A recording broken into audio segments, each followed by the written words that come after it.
Good evening. You're welcome to the State of Affairs on GH1 TV. My name is Sabina Osunyamiche. Today I'm sitting in for your regular host, Nana Banamo. Of course, we are getting into our discussion for today. We are looking at the May Day celebrations that was yesterday.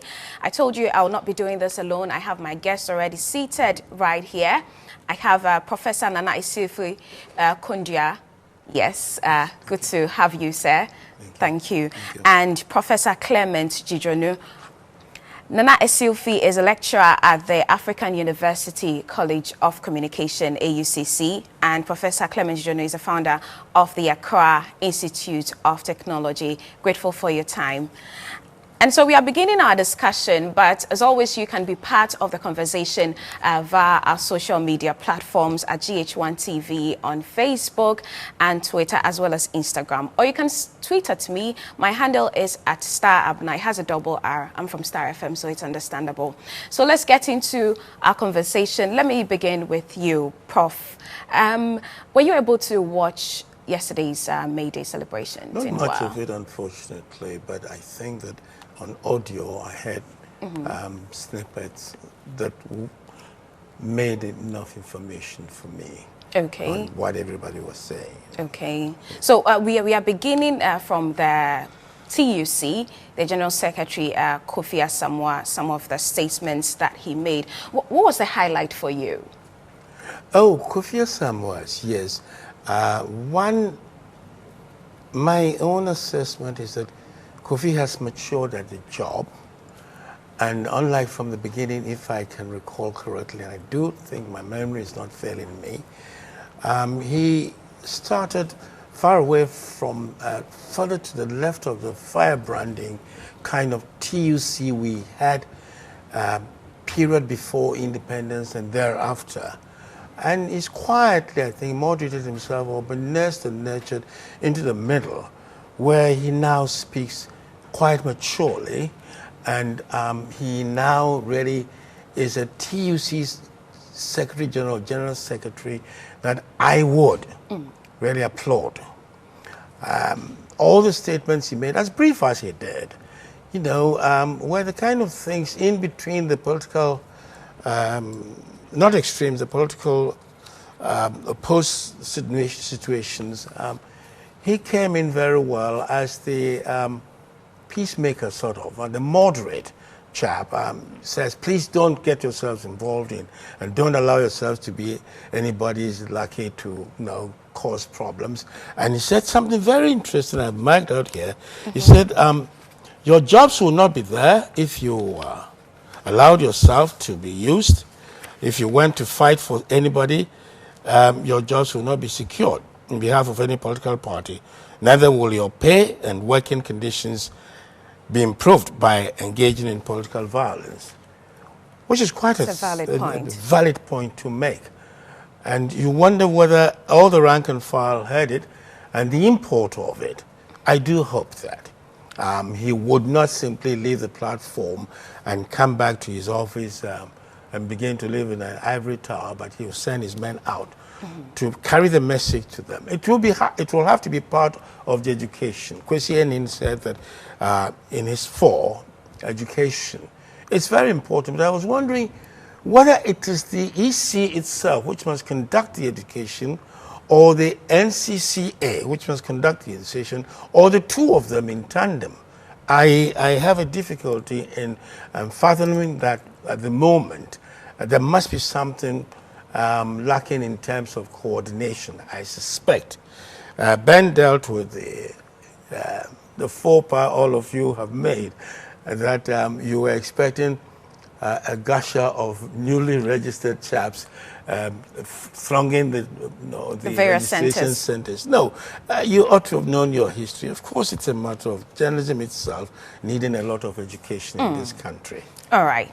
And let me go to Professor Ajijonu. The theme for yesterday's celebration, that's the May Day celebration, was Election 2016, the role of workers in securing peaceful elections for national development. For you, what role can the Ghanaian worker play in ensuring a peaceful election? You recall, there have been a lot of talk, a lot of hula baloo on this registration issue, starting from people want to scrap the electoral register and replace it with something new. A whole committee was set up. Issues were debated, volumes and volumes of words were exchanged. And now that we are starting some process, there's very little talk about the substance of the exercise, the education. People went to that place without even the basic information. You wonder, are they also part of this country? So I really think that it's very important to get our priorities right. The Kumashi issue, somebody knocked somebody, then it became the whole news. Okay. Where we have hundreds and thousands of people there who still don't know how this registration exercise is supposed to go by. I think sometimes we overplay some things a little bit. So I really think we need to tone down a little bit on this peaceful thing. Peaceful thing. Yeah, I think the election will be peaceful. There will be a lot of talk here and there. Some people going out of line. I think we will handle that. It will be handled. But what we should concentrate on, for me, are the issues. You see, if somebody wants to stop us from discussing the real issues, all you got to do is to set up a fire somewhere. Then the media will go there and say, oh, we are putting on this fire. Who set this fire? MPP set it near the NDC house. Then the whole news is about this small fire. Is that correct? Yes. Where the main issue, where we are having an election, where we want to change or maintain the current government, will not be discussed. I think for me, those are the issues I want to talk about. And those are the issues I think we should be talking about, or else. This election, I think we have been doing too much talking already. We'll all be over what I would call non-issues, where the real issues that we need to be discussing as a country to move it forward will be put to the back burner. Indeed, and to talk about the issues, the major thing that was on the plate for the TUC was the fact that cost of living has become unbearable for the Ghanaian worker. And of course, after his speech, the president also came up to say the government is doing everything that they can within their power, and in the coming years, things will be better. Then we had the MPP presidential candidate, Nana Akufo-Addo, also issuing a statement to say that, well, over the past years, if I may, I'm just quoting a bit of Nanado's statement. It says that, especially over the last 7 years, workers have been promised better times ahead, a better Ghana, only to be confronted with the stark of reality of today's Ghana and the President Mahama, low wages, rising costs of living, among others. And then he came in to say that we, the MPP, remain committed to the enhancement of the dignity of the Ghanaian labor force by providing competent and progressive leadership for the Ghanaian. Looking at these two issues, is it that when a government is in power, when a candidate is in power, the spectacle is different compared to that of the opposition? Well, that is why they are different. One guy is in power, the other guy is in opposition. All the three speeches that you extracted from the TUC boss, the president, and then the leader of the largest opposition party in this country, they're all about reality check. Okay? Someone is correct, what he said, that the cost of living had gone high. I don't think the president denied that. He said things will be better. Okay? I don't expect the president to say anything other than what he said. He is not saying that what Kofi Samoa is saying is not true. So that's a reality check. Every Ghanaian knows that. The fuel price, the utility, the cost of living is high. We all know that. You don't need to be NDC, NPP, or NW, anything to know that cost of living is high. So Samoa's case is correct. The president's case also, I don't expect the president to say anything other than what he said. That yes, I do appreciate that, I understand that point, but things will be better. We are working very hard towards that. So I'm also not seeing anything new there. And Akufo-Addo's speech also, I don't also see anything new there. He is saying, well, he's also re-emphasizing what, because he is in opposition, he can only talk about how things are bad now. That's all you can say now. Then you can say, you know what, I can also promise you that when I get a nod, I'll do better. So for me, those are standard election year talk, apart from the TEC guy. Okay? So for me, but it's okay. Those are the kind of issues that those political leaders have put on the table. As citizens, we need to discuss it. Is it true that the cost of living is as bad as someone is putting it? Is it the fault of this government? Or is it something who have been around for a long time? Is that correct? Or has it been long in coming?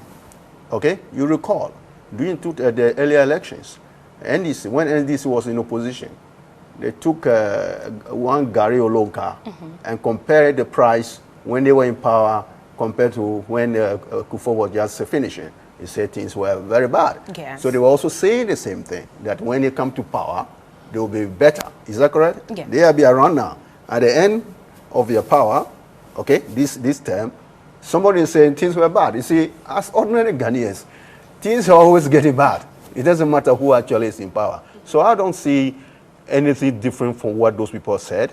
That's what they expect them to say. But as citizens, we need to debate it. We need to look at it as is, or we say probably those are not the issues. Yes. But don't you think these are the issues that as citizens we should debate, as you say, and then decide on which party to go for? Oh, certainly, which candidate to choose, Nana? Certainly. He was coming on to something that I have studied, and only last week I delivered a paper, and then up in my column for the next 2 Saturdays, I've spoken about it. It seems to me that there's a certain group of persons in this country whose only business is rumor monger and scaremongering in this country, right? Now, if they are isolated persons, then the question is, how come that the politicians join in with them? You understand what I'm saying? Here you are in the Kumasi clip that you played. Is it all that isolated, or there must be some kind of cooperation or some kind of knots and wings? Be that as it may, all these things have, for the past few elections, denied this country of substantive debate, of substantive promises. Akufo-Addo says, good jobs, good pay. What does it mean? Where's he going to get the good jobs? Where's he going to get the good pay? The economy he complains about. So what magic is he going to conjure to give us the good job, the good pay? These are things that the citizens must be about. Politicians in the past have been able to kind of slide their way into the citizenship, and we forget about asking them questions. And I'm saying that this time round, we must be able to ask them questions, and they must be able to answer substantively. I'm asking the question, good job, good pay. How do you define good job? How do you define good pay? You understand? Within the context of everything that has cascaded us in the terms of the economy to this point, it is not one person. Look, it was not good when Kwame Nkrumah was overtaken. We devalued, did we not? We devalued against the British pound, which had just been devalued. You understand it? They done 14.5%. We went how many? 15%. And we trade with them. We don't make our own decisions to price our goods, which go to them. We came down through moratorium, what do you call it, demonetization, isn't it? Mm-hmm. And then we went on a stringent devaluation, almost 60%. All of these things have an effect on the basic structure of any infrastructure of an economy. We fail to answer all these questions and just go on the palliatives and say, it's no good, it's no good. Out there, much of the household money will go into utilities, and everything is perfect. They don't complain. Here, my friend who has the money will pay for an illegal connection of his light. Mm-hmm. My friend who has money will pay for an illegal connection of water. The rest of us who haven't got it will have to pay for it. But my friend, right, made somebody who is as poor as myself because he thinks his pay is too low. But has he known my pay? Doesn't he have any sense of patriotism a bit in him, right? Electricity, they put on these poles for lighting, right? You see them, watch it, on the roadside. Next moment you come and they are not there. You are told that they're going to replace those which are broken down, and they don't get replaced. Where do they go? They go to the persons who have paid for it, for the illegal connections. I mean, as far as I'm concerned, it is a matter of us waking up, right, to ensure that it is not just the promises, but us, our Ghanaians, as actions. And that's why I'm going to take umbrage with someone, right? Does he know, does he not know that people go to work late? Does he know, does he not know that workers at Kolebu, people are brought in there dying, the doctors have not arrived. The nurses are praying. At the end of prayer, they have gone for breakfast or lunch. Persons die. You go to Harbour, it's the same thing. Anas made this kind of fine thing the other time. What drastic action has been taken? You understand it? The banks, boy, they are all doing commercial banking. And then where it comes to the pensions which you are going to come to, I have a lot to say on that. Nana, so from what you are saying, the workers are not doing enough to demand for more. Exactly. Is that your point? Exactly. We are lazy people. We complain too much. We don't work. The job that is given to us, we don't. We neglect them. If we can be up and doing, if someone will really now kick his people, please work. It is for Ghana. Please work. It is for yourself. Please let us all work for that. I think we'll be getting somewhere. But making that fine speech, yes, great. We agree. But there's something more that the TUC can do for this country. Wake up your workers.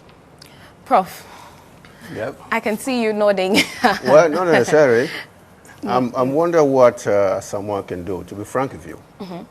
Someone is sitting at TUC headquarters, running the TUC. Workers in various organizations are not really doing the right thing. I wonder what he can really do. That is prof. That is endemic in our system. But I really don't want to go there because it will take the whole day. I think I want to come back to the issue that I said earlier. I think it's quite important. I think you were asking me a question, the point made by the various leaders, yes, whether indeed. They didn't put something on the table for us to debate. Of course, yes, they did. I like the way Prof made a point in case of the Nana Addo's statement. But the thing is that we are not actually giving chance at ordinary people to debate the issues. You mark my word, this election will be about a lot of non-issues, okay? I've already mentioned the peace issue, okay? No violence issue, a lot of talk, the peace council, the churches, people going to church and pray for all those things. I really think that the average Ghanaian is a reasonable person, okay? We are reasonable people. We have shown through our history we are reasonable. And as I said, this is our first election. I think the issues that we should be talking about is the issues that the political parties are putting on the table. Now, how many people have we looked at the manifestos of the party? Very few. Probably one or two issues will be pulled out of this manifesto and they make it into a big issue. Okay? I'm not asking people to go and be reading manifesto because not many people will even do that. But at least the media can play a major role. Pin down the politicians. You say you want to do A, B, C, D. You were in power before. You didn't do it. They were all in power. I mean, the two political parties, they were in power before. Yes, they have been in power before. As I told you, when NDC was in opposition, they brought all these statistics.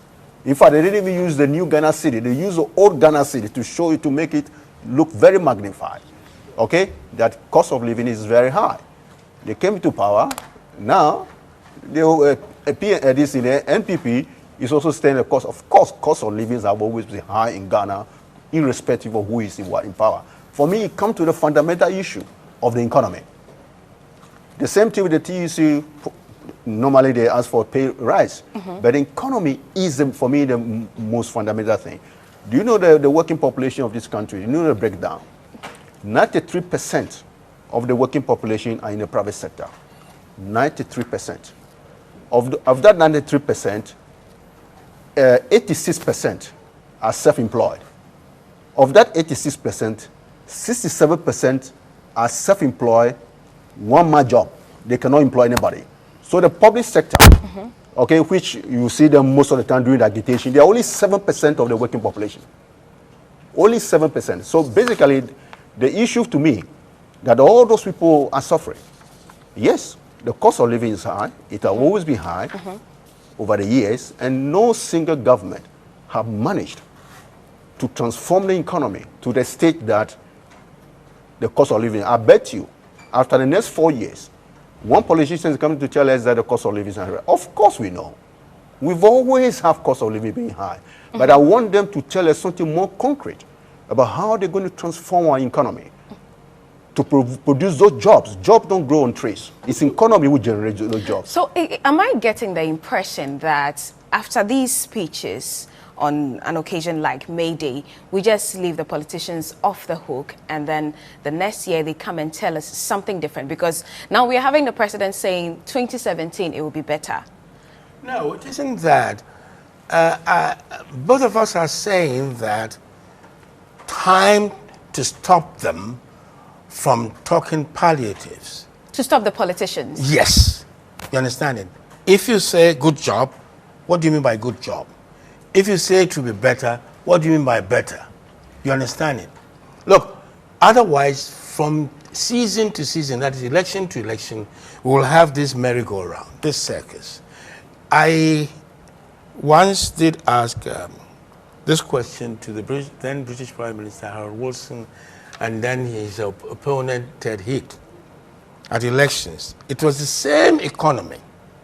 And both of them were saying, I can do better. And so, you know, the whole news conference is every day of the campaign. And the news conference put the same question to them. You both have run this, your economy, and it has deteriorated. Now, both of you are saying to us that you can do better. What is the panacea? Tell us, what is the panacea that you have now found that you never found previously to put this economy right? That's and they weren't able to answer. The same question I'm putting it to our politicians. We tend to make it, unfortunate, it's bad. We tend to make it NDC, NPP. It's as if the arrests don't exist. If that is so, then let's abolish it, right? We only want two parties in this country. But you, the media, have tied your hands behind your back that if it should be a discussion, it should be NDC, NPP rep. No, not exactly. Not exactly, Nana. I would have to come in here. Not exactly. Because then you have programs, you would invite representatives from the other parties, and more often than not, they are not really available. Without, the NDC, the NPP. Without going through that, I'm saying to you that program-wise, it is not important at all. You tied your hands behind your backs from the beginning. Make yourself subservient. And I don't want to go into that, right? That in program-wise, in television and radio, all you need to do is have a list of people like him, like us, who will have the expertise to discuss it. And not just the politicians. Yes. And if it is anything to do with the political policy, you call an authentic spokesperson by them, and he explains. But you haven't done, you've done it the other way around, and that's why you are tied down to it. And that justifies my statement. In any case, please, let us not underplay the importance this time around of the necessity that every one of them should explain themselves what they say they are going to do in terms of policy, right? Whether it is the economy, whether it is employment, whether it is in industry, whatever it is, please, and you know, Dr. Enin was saying that it depends on the media. Yes, it's true. You are the people who carry it. And if you yourselves are not able to carry it to explain, right, without bias, you understand it? Yours is without bias. Yes. But we all know about the biases, but never mind. If you do an independent, excellent, professional job, everybody acknowledges you. If you don't do it too, you know where you are put. But I am pleading that this time round, let us in the media do a professional job of this, scrutinize this. We don't necessarily have to do it ourselves. We've got to call in experts.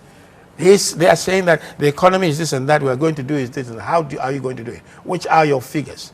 Let's examine the figures. Let's examine your sources of income and sources of resources. You understand it? And then we're going. But if we're going to continue like this with palliatives from all of them, then it's going to be no issues elections. Chobe, wait, we go. Finish, go and vote. Well, that's an interesting one.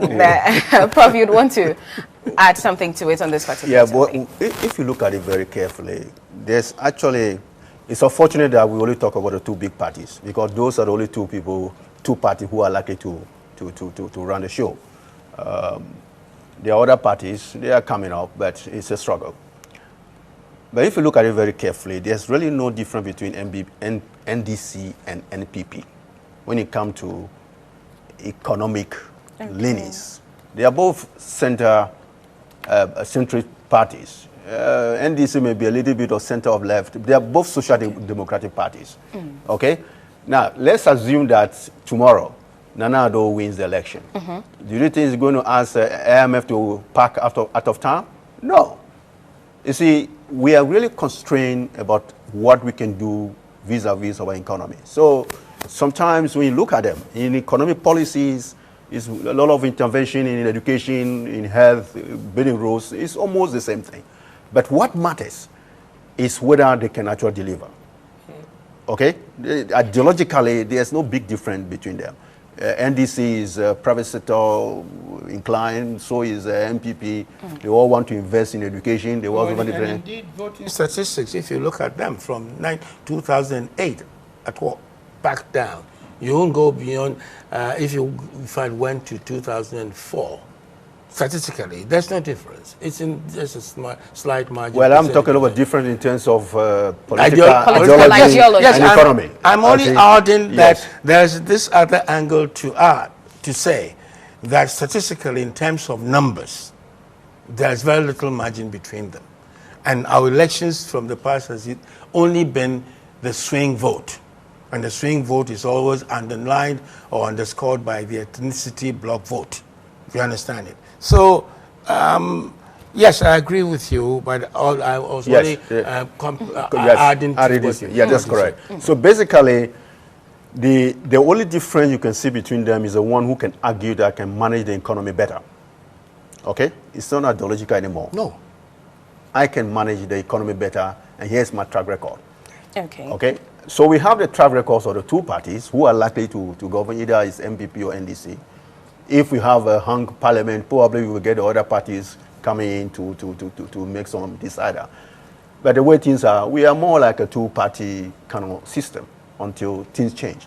But I think that given that situation, given the ideologically they are not very different, they are both social democratic parties, I think it gives us chance for us if they put the issues on the table. It's no more discussion on one is socialism, one is communism, or one is this conservative. It's about how you're going to manage our affairs. It's when you look at all these issues about unemployment, okay, the issue of low pay, the issue of high cost of living, all boils down to the economy. So the one who can really manage the economy better certainly must convince us that he can do the job better. Yes. For me, the issues are well clear, defined. What they need to do is to tell us how they'll be able to govern in order to take us to where they want to take us to. I think that is what emphasis should be on.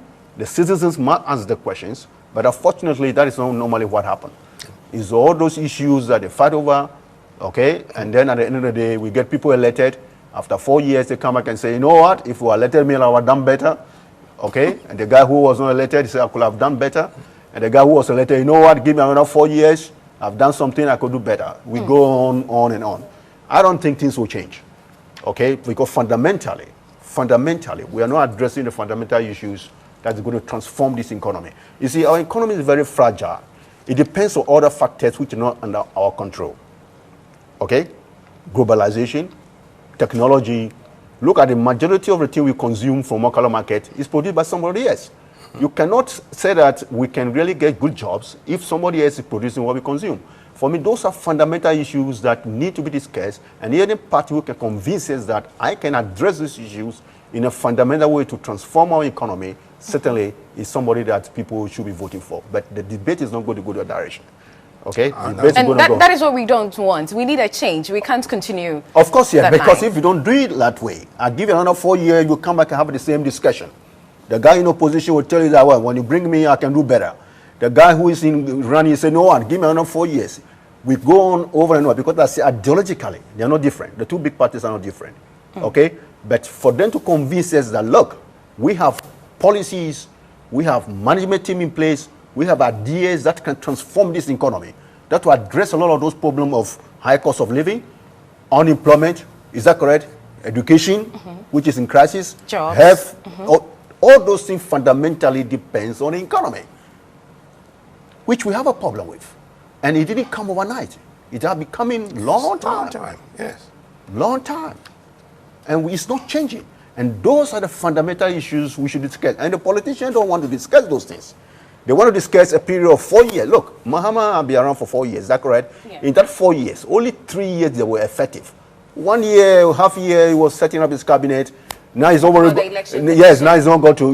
He's not going to what? Going for what? Campaign. Effectively, you run this country for 3 years. Do you really think, with the problem we have, 3 years is enough? If you even if you have a serious policies and serious program, you can transform this nation with all the difficulty we have. So I think that we are only surfacing on the issues. There are fundamental issues that affect this economy, this country. Every 4 years, we come back to discuss the same thing. We will come back and talk about the same issue. The cost of living is high. We talk about the center unemployment, but the fundamental issue about why we find ourselves in this situation and we continue to find ourselves in this situation is never debated. So for me, that is my major point. That is why I think it's going to happen again. The election come. For peace, forget about that. There will not be a problem. The problem is that whether you're going to let the right guys to actually manage the economy so that next time around, we don't going to talk about these issues again. Yeah, but as for this matter of peace, it's the crescendo of everybody, saying peace. It's as if we are such a people who will get to each other's throats any moment. It is not true. And we are drifting away from the major Yes, issues. that is why I'm saying it's a political trick. Over the years, this is what has happened. Now we are raising issues that tell us, show us your papers, give us the concrete evidence that you have it under your sleeve and you can handle it, right? And then you interject with all of these things peacefully. It's good for them. It's good for them. But I think that we can appeal from here that peacefully, we are being negative. Ghanaians are never unpeaceful people. We always will have our jaw, as he said, and I concur in that. We will never come to any blows like other people do. So let them give us our peace. You know what I know? I'm saying always from a quotation that for all the difficulties, in the midst of the difficulties of life, and I mean of life of this country, this country has always been able to stand in the center of its own peace. So we will stand in the center of our peace. So let them give us our peace and stop talking about violent. Unless they know themselves, each and every one of them knows there's a group who are ready, like someone told us recently, and we put him down. You understand it? That unless they know, then they can tell the people that the people of Ghana will not allow you to disturb their peace, because the country has from time immemorial stood at the center of, I repeat, its own peace. We have it. We will continue to hold on to it.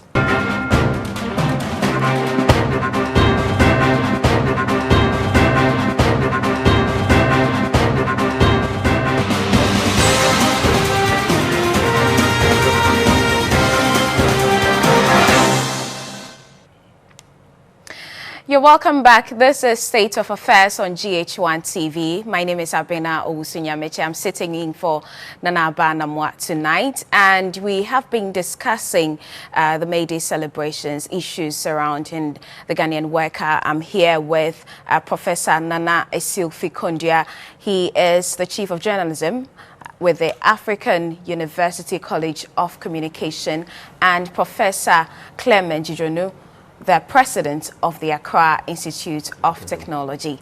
Before the break, we were talking about some of the issues that were raised by the TUC Secretary General Kofi Asamoah at the May Day celebration during his speech, the issue of the cost of living and the choice of a presidential candidate, as he entreated the workers to make the right decision for a particular candidate who will make the lives of the Ghanaian worker better. I will be just taking some of your comments that have been coming through via Twitter. There's this one from Abdul Rafi Muhammad, and he says, "We have long cried for peace, but it's time we cry for justice. Where justice lies, peace comes automatic." And also there's another message here. Okay. Ghanaians need all political parties to preach peace to all its followers, most especially those serial callers on radio. That's from Kofi Eresford. Yes, Pepsi Kofi Eresford. That's your handle on Twitter. You can also send yours through via Twitter or Facebook. It's at GH1TV. So we are moving into the other length of our discussion. We are talking about some abuses at the workplaces. This year, there have been quite a number of reports. There was this waiter at a restaurant called Peter Pan Restaurant here in Accra, and she was slapped with a hot pizza, and that pizza was baked by another employee, not even her, by her Korean employer. This particular matter was reported to the police, and the Korean was arrested. But later on, the employee in question, that's the Ghanaian, she went to the police and told them that she was no longer interested in pursuing the case. And so this case was automatically dropped because you can't cry more than the bereaved. And also in the western region, that is Takoradi, a company called Gateway Logistics Limited, there was this Ghanaian employee who was also chained by his Italian supervisor. According to the supervisor, the employee, that is Ibrahim Sanu, was just loitering around the compound during working hours, and so he was chained to a container for several hours. This matter indeed has been reported to the police, to the TUC, and they have hinted of a legal action into it. But the supervisor in question is no longer in the country, and so it's also hanging in there. Let me begin with Prof on this one. Worker abuses, Professor Jijunu. Well, those are serious matters. You see, when you have a situation where there's a high unemployment, people will stand for anything in the workplace. In fact, incidentally, the trade union congress in most countries, their influence wanes when you have a lot of unemployment. I mean, workers don't want to fight for their right because they just fear that if you're not careful, they will be on the street. So these things are happening, even I'm sure in companies headed by Ghanaians. Okay? So anyway, since we talk about this particular one, we can take it from there. It's quite sad that these things are happening. And I'm not surprised that this, the pizza case, that the lady went back and retracted the case. If you check very well, is she still there? Is she still working there? If she's still working there, then it's quite obvious. Yeah, for fear of losing her job. Of course, that's the point I'm making. In a situation, that's come back to the issue of the economy again. In a situation where you have a high rate of unemployment, people will stand for those kind of things. And I'm glad that the police have pursued the case of, you see, the Takoradi case, to change somebody. He may be lottery around, he may be doing some lassie. There are all kind of things you can do, but to change the person, that is serious, which means that this is a total disrespect for the person as a human being. Okay, you know, sometimes when some of these our people stow away on the ship, on some of these foreign ships, is that correct? They arrest them, they take them and throw them to the sea. These people don't really respect us at all. There are cases in other African countries where the Chinese employers are really maltreating their workers. But the Chinese and these people, they just think that we are a bunch of lazy people. Okay, you know, the Chinese work very, very hard. I remember one time there was a Chinese company building one of our roads, and there were only few people working there. And then I checked with him and said, well, can't you employ more people? He said, no, can't you employ the Ghanaian? When I employ the Ghanaian, I need to employ somebody to make sure that he show up at work. So these people started from saying that they don't trust us, we are not hardworking people. And sometimes when these things happen, they take it a little bit too far, okay, to change a fellow human being for whatever reason. this one is unacceptable, especially if you are in his country. It's the one we all used to be foreigners. There are some things you cannot do when you are a foreigner in somebody's country. There are some things you may do in your country and get away with it. But for these people to be doing these sort of things, I'm sure the TUC will try and do something about it. But again, it's the employment situation. People will stand for this kind of nonsense. I would take that employment situation for it. He mitigates it by the fact of the situation of the economy, and therefore these things will happen. So you won't have a TUC that is strong. If even the TUC were strong, the worker or the persons involved themselves, because of fear of victimization, losing their jobs, will acquiesce. But the question one is, what's the status of the law with regard to that? And pursuant to that law, what advantages or what rights do the persons who become victims and the TUC have? Then, if you went to police station and said to the court and said you are withdrawing the case, I think sometimes there is somewhere along the line that the police or the courts will say, now wait a minute, yes, you've made your complaint, but for A, B, C, D reasons, we think that this matter must be pursued. I don't think that I'm making a mistake here. There are instances in Europe. I think there have been instances in our history too, where such nolle prosequi by the victims immediately are concerned, and were asked to stand aside for the state to take the matter up because it involved or was threatening to involve others who may not at first sight be seen to have been, might be, affected. So that's the reason I was asking these questions. Truly, the conduct of these foreigners who have come from nowhere, and I suspect majority of them came with nothing in their hands. The rumor remains always that our banks will give these people more loans, instant loans, than they will give to the indigenous Ghanaian.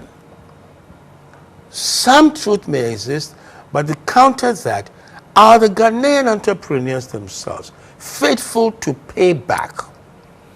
The record is nothing to write home about. So these people who would then pay, no matter how much percentage is put on rumor-wise, that is given to the manager and all the rest of it, they get the money, they get set up, and they employ you. From the date that they start employing Ghanaians, the Ghanaians in there are usually divided into a very small portion who spy on their fellow Ghanaians and get extra largesse from these employees. And that gives them the heft, more than anything else, to maltreat the fellow Ghanaians. And then when that happens, there's a capability inside there again from their own spy network in there to overcome the Ghanaian who is a cause trouble, so to speak, insofar as they are concerned. I mean, that is where the TUC may have to intensify its education.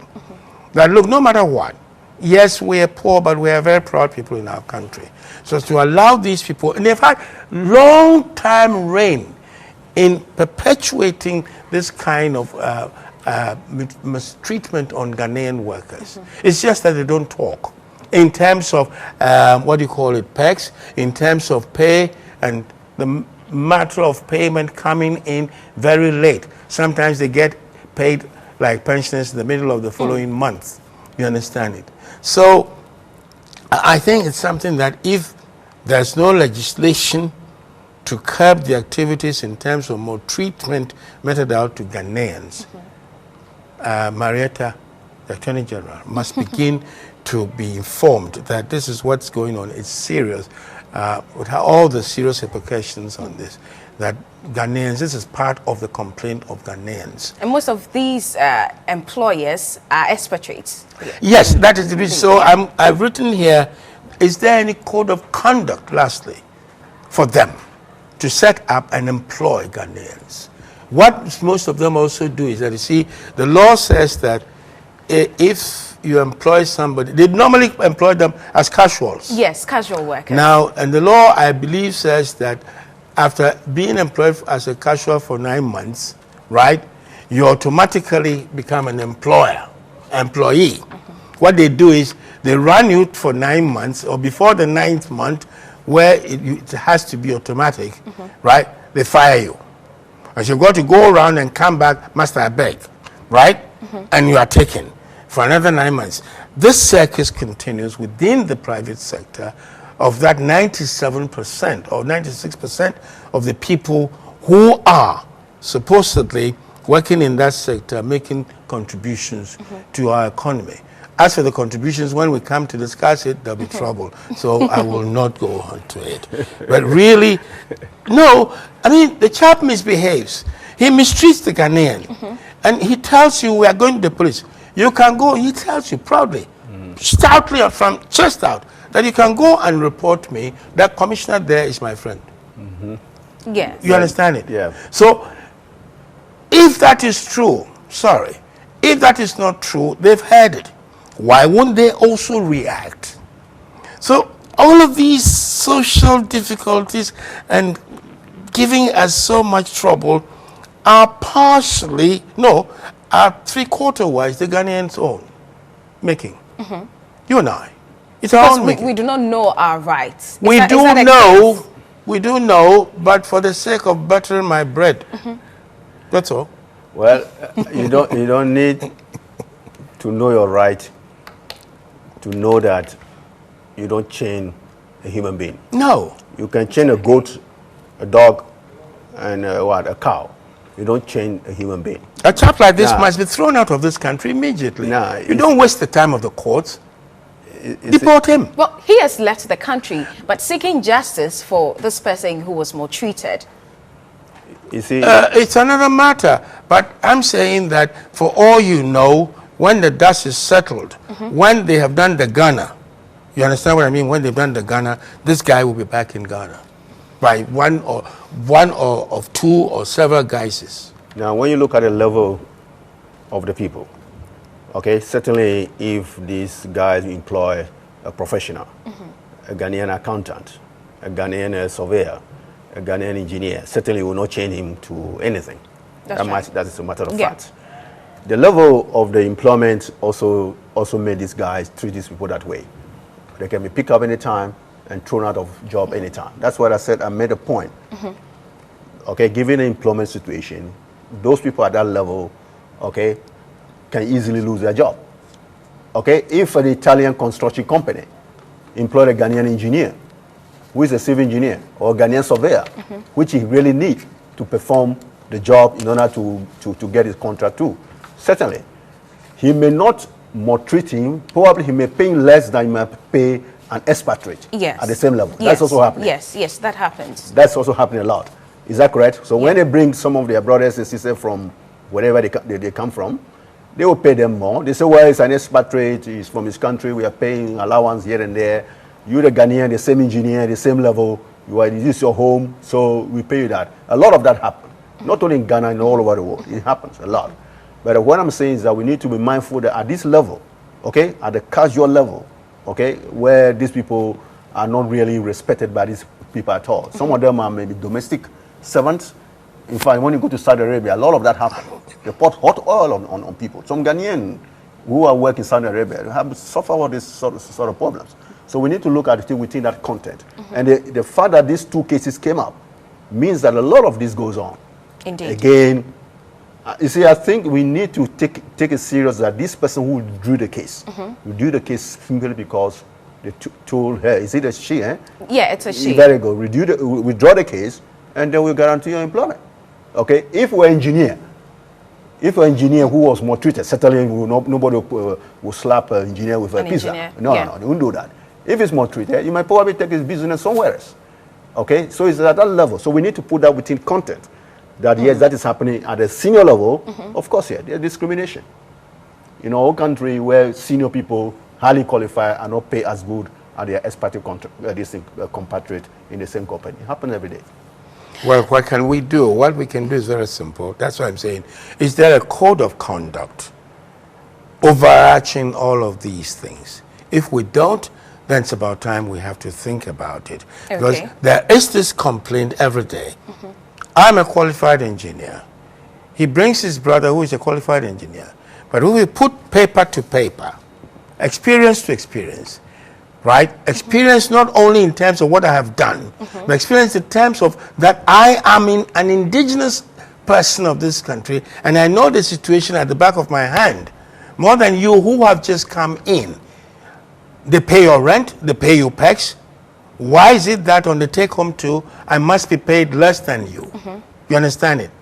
So these are the disparities that we must also bear in mind handling these people. Certainly, yes, in Ghana we are very welcome. But some of the welcome, I'm afraid, is too welcome. You rode the red carpet. All right, I'm going to take some messages, and then we will quickly touch on pensions and strikes as well. Just a couple of your messages. John Bosco says, please, has Nana Sylvie Kondia worked with any government before? He sounds too wise. I like him. Okay. Thank you. Wise before the working government? Well, I think that in my early days, yes, I did. And towards the twilight of my public service too, yes, I did. I served my country. Maybe that is where I'm reaping the experience that makes me talk the way I'm talking. But normally I would have thought that by nature and upbringing, you wouldn't stop me from doing what I'm doing. And someone likes that. I'm sure it's not just him. We also like it.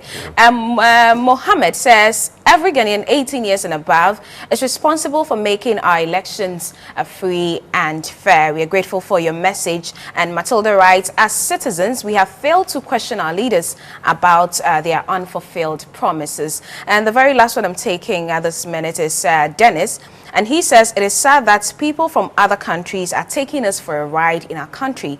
We need to stand up for our legitimate rights. Exactly, that was the point of Nana Kodia, that if we have the laws that are binding on these people, then they cannot take Ghanaian workers for granted. We will soon wrap up the show. But Anna, there's an issue about pensions that you're so much passionate about. You wanted to touch on briefly. You know, if you went to the Controller and Accountant General's Department, the Pensions Department, and you saw the sight that I have consistently seen of elderly people, male, female, having traveled distances to Accra just for their pension, and the treatment that is meted out to them, this time not by expatriates, but Ghanaian young men and women, you cry. You understand it? I have in situations where I have seen a woman faint, an elderly faint, because all the money that she came with from wherever she came with, she or she borrowed. I didn't take in the breakfast because she or he had to start very early from where they're coming from. Never mind, someone is going to tell you that they have decentralized it. It's only a name. You understand it? At the end of the day, they said, oh, your papers are not here. Go, you know where the accountant general, the place is. They say, go to the main accountant general's department. They have to walk. And look at a very stressful process. Look at their ages. I sit down and I'm so sad that Ghanaian young men and young women mistreat their own elderly like that. And as for when it comes to the payment, boy, oh, it's hell. You understand it? There are Konimo, Yatia, and Mensa Kobo, who have all gone out of it. Their pensions are in arrears. They don't even know. They've been underpaid. They don't even know. And when it is known and they get back to this place, some young man will sit in. It happened to me. I've given it up to God, right? For years. I went up to this young man. Well, look at it. They are all of them there. They are arrears. We don't know what we are going to do about it. I looked at his face, got up, I said, thank you, and walked away. But we can't always walk away. Because we're entitled to it. But I'm saying, I'm giving you this scenario, this illustration, about which I can strike my 5 or 10 on chest. Say, yes, I've experienced it. So that anyone denies it, then I'll challenge that person, take that person on. Indeed. The system is such that it is piteous. We are not doing well with our pensioners at all. And the other thing that is not, it's not their money, it's this country's loss, which aggravates me. You have got 60 young people who by compulsion must go out. But they have been held or brought up through the system with such knowledge and experience that all we need is talking about decentralization. They go back home, most of them. And what do you turn them into? They play draft, ludo, and drink and become litigants, right? Whereas there's regional places or district places can gather these people, male and female. Come, brothers and sisters. And get the work done. Tell us your experiences over here in your own home. What can we do? Leave them to it. And they will give you a kind of model for development that you never knew. We don't do all these things in our country. Right, and unfortunately, we'd have to wrap up, so I'll pick the final comments from Professor Dijonu within 30 seconds, I beg. Well, basically, I think we talk about a lot of things today, from the unions up to pension. It's quite interesting that the unions actually talk a lot about pension. Yes. I mean, the Bediaku Commission, is that correct? Yes. He did quite a lot Alex, of... they did a lot of work. There was very little done. Yeah. And they have different tiers now. Is he not changing things? I wonder. But anyway, basically, I really think that the Ghanaian must stand for their rights. And the pensioners, the way they are being treated, as Prof said, certainly that's a shame. But the sad thing is that those people treating the pensioner this way, they will be getting there one day. Yes. One day or the other. But it's very important. I think the main issue for me on the pensioner issue is the amount.